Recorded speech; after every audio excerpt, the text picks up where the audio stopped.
Guys, I'm Jade. I wanted to go over some questions that I forgot to mention in my year and a day study um, video from the other day.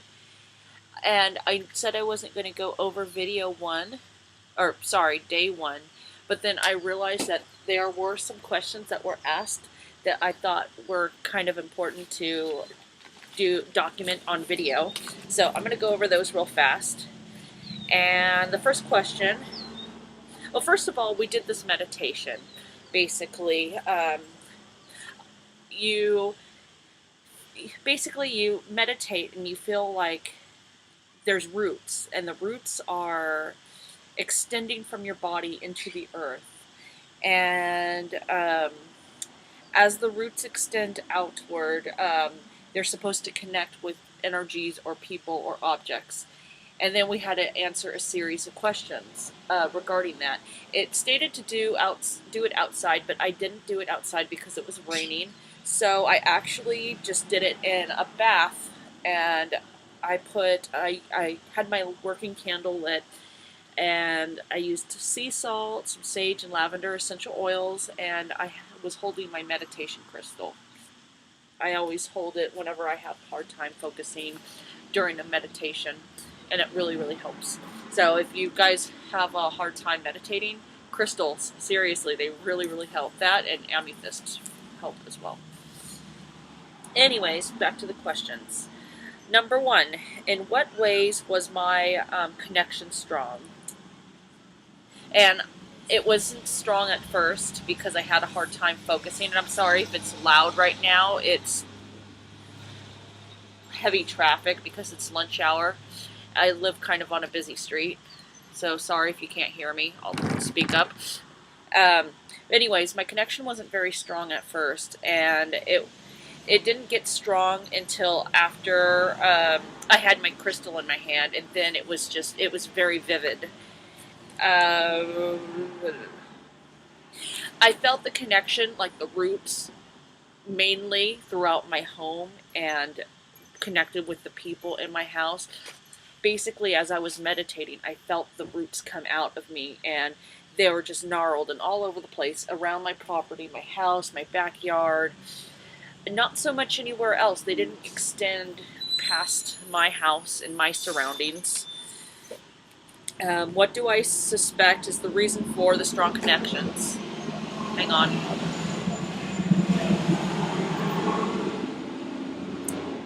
Sorry, bus just went by and they're freaking loud.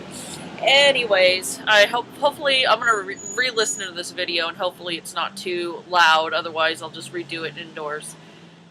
Anyways, I suspect that the reason why my connections were strong throughout the house and with my family is because I interact more throughout my house and with my family. It's not that I don't ever go out, it's just I'm home most of the time. I am a student, and I do online classes. I work at home as an eBay seller, and I interact mostly with my family, so that's why I suspect I feel the strongest connection with those. Okay, in what ways were my connections to things weak? I actually had a very, very hard time connecting directly with the earth. Sorry, some people are going by. And the reason why I think is I feel disconnected with the earth is maybe I don't feel like I work enough in the earth. I mean, I garden, but do I actually connect with the soil? You know, feel the energy of the soil, feel the rocks. Each little pebbled grain of dirt is a stone, you know. It has its own energy, it has its own power, and I think I really need to connect more with that. And trees, I do connect with trees, but usually it's more towards the roots section, you know. Maybe the taller part of the tree, I just don't feel all that always a connection, and I think I need to pay attention more to those things. What do I suspect the reason for any weak connections? And I think the reason why it's because I overlook them.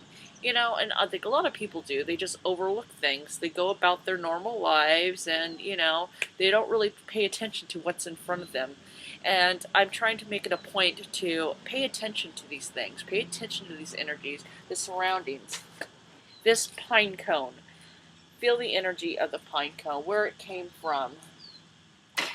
This herb, this plant, feel the energy, the soil within it. Feel the energy, make that connection. And I think that'll help open me up spiritually. Hang on. What actions could I take to strengthen any weakened connections?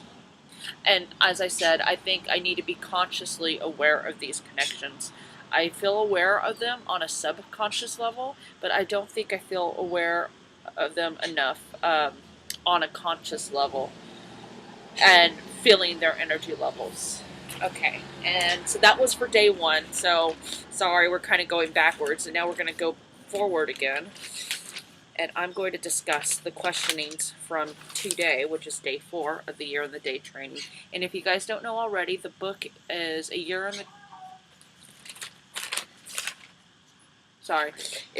in the Day by Timothy. His last name's escaping me. I'll put it in the sidebar so that way everybody can see who it is I'm talking about. Okay, number 1. Why am I exploring the Wicca path? And I'm just going to read because I'm running short on time. I only have a couple minutes after these noisy cars go by. Okay, it's annoying. The Wicca path rings true to me on a variety of levels. Okay, you know what? We're just going to go inside because it's just really noisy out here.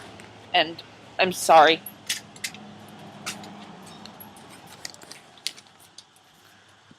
Okay. We're going into my living room and we're going to sit down because it's quiet and I really want you guys to hear this. And sorry if it's the light glare. Maybe if I sit over on the side, and I just wasted like a whole minute doing this. Okay. Why am I exploring the Wicca path? The Wicca path rings true to me on a variety of levels. Wiccans believes that there is not one true path to deity.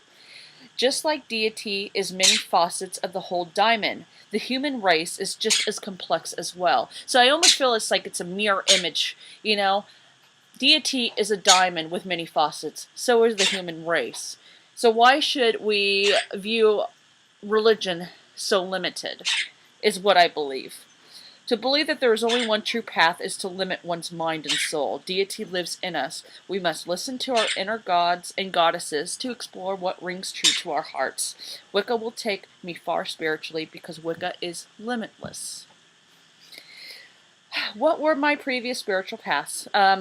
Christianity, Catholicism, and some Native American beliefs. Also, I have on my dad's side of the family, there are pagans. I'm not in contact with them because they all live in Italy, but I do know I come from a background of pagans. So maybe I feel like that connection still. Did any of these past practices lead me to investigate Wicca, and how? Almost all of my practices have led me to Wicca, even at a very young age. I felt always that there was something missing spiritually. I remember going to church at 9 and feeling out of place, and that's not very usual for a 9-year-old to actually pick up on that. This was when I first realized that something was missing. When I was about 10, my mother couldn't take care of us, and I lived on an Indian reservation for a month and stayed with a friend of a friend. This is when I first explored nature religion, and for once it rang true in my heart. I've been a student of earth religions for almost 20 years. So 18 years, almost 20. I'm running out of time, guys. And my hopes are to grow, learn, and my fears are of being judged. And family, basically, I'm going to tell them that why their path is not right for me, as opposed to telling them why Wicca or earth religion is right for me. Anyways, I'm out of time, guys. If you have any questions, just let me know. Blessed be.